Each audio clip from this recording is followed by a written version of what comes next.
¿qué le está pareciendo estas fallas de este año? Pues de momento me parece que van bastante bien. Ha sido muy buena elección la que hemos hecho de la fallera mayor.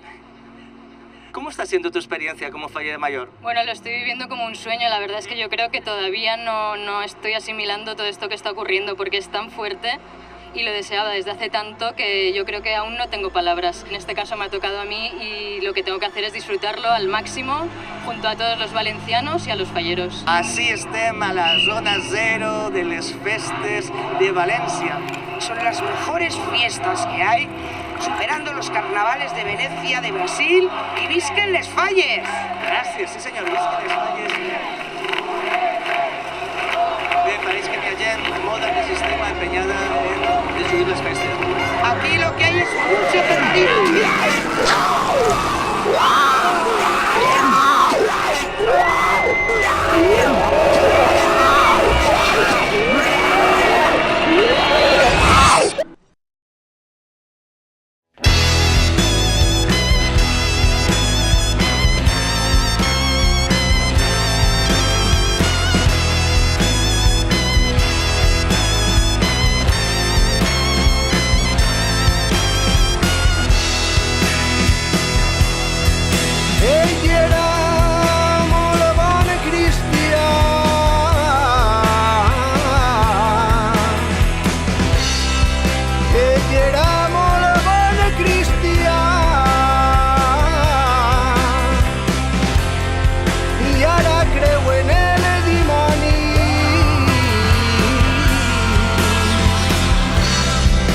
Conegue a una chica guapa,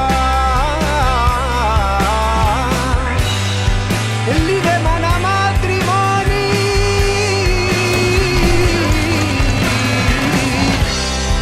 i ella no es vol que casar.